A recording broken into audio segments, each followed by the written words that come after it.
कोकणातील प्रत्येक अपडेट जाणून घेण्यासाठी आजच माझे कोकणच्या सोशल मीडिया प्लॅटफॉर्मला लाईक, फॉलो आणि सबस्क्राइब करा। रायगड जिल्ह्यातील घेरंड शहापूर परिसरातील प्रस्तावित सिनारमस प्रकल्पाच्या पोहोच रस्त्याच्या कामावरून मोठा संघर्ष पाहायला मिळाला। ग्रामस्थांच्या तीव्र विरोधाला न जुमानता MIDCने पोलीस बंदोबस्तात रस्त्यासाठीच्या भरावाचे काम सुरू केले आहे।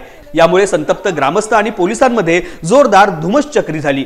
पोलिसांनी 40हून अधिक ग्रामस्थांना ताब्यात घेऊन पोयनाड पोलीस ठाण्यात नेले। या घटनेमुळे गावात काही काळ तणावाचे वातावरण निर्माण झाले होते। ग्रामस्थांचे म्हणणे आहे की त्यांना प्रकल्पाला विरोध नाही, मात्र पोहोच रस्त्यासाठी होणाऱ्या भूसंपादनाबाबत अनेक प्रश्न प्रलंबित आहेत। जमिनीचा योग्य दर आणि पुनर्वसनाबाबत समाधानकारक तोडगा निघालेला नाहीये। यावर चर्चा झाल्याशिवाय काम सुरू करू देणार नाही अशी त्यांची मागणी आहे। शेकापच्या राज्य महिला आघाडीच्या अध्यक्षा ॲडव्होकेट मानसी आणि अनिल पाटील यांनी या आंदोलनाचे नेतृत्व केले। ग्रामस्थ अजूनही आपल्या मागण्यांवरती ठाम असून पुढील काळात हा संघर्ष आणखी तीव्र होण्याची शक्यता आहे।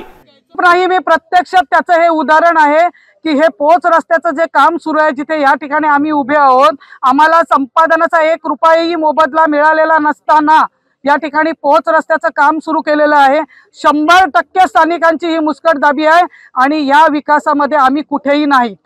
घेरंड शहापूरच्या लोकांच्या जमिनी ज्या संपादित करण्यात आलेल्या आहेत, ती प्रक्रिया अद्याप अपूर्ण असतानाही या ठिकाणी बळजबरीनं धाक दाखवून पोहोच रस्त्याची कामाला सुरुवात केलेली आहे आणि त्याला आमचा विरोध आहे। जोपर्यंत आमच्या मागण्या पूर्ण होत नाहीत, पुनर्वसनाच्या फायद्याबाबत इथे कोणी काही बोलत नाही, आमचं झालेलं शेतीचं नुकसान, शेततळ्यांचं नुकसान, आमचे बंद पडलेले पूरक व्यवसाय, या नुकसान भरपाईची जोपर्यंत कोणी वाच्यता करत नाही तोपर्यंत आम्ही इथे आंदोलन करणार आणि आक्रमकपणे ते आंदोलन करणार।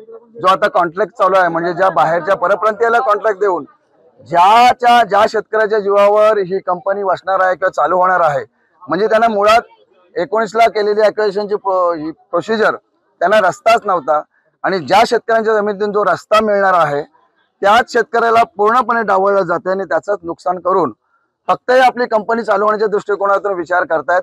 MIDCच्या लोकांना आम्ही आता जे प्रश्न केला की जी काही सिनारमस कंपनी तुमची निर्माण होते किंवा चालू करते त्याचा प्रारूप आराखडा तुमच्याकडे आता आहे का?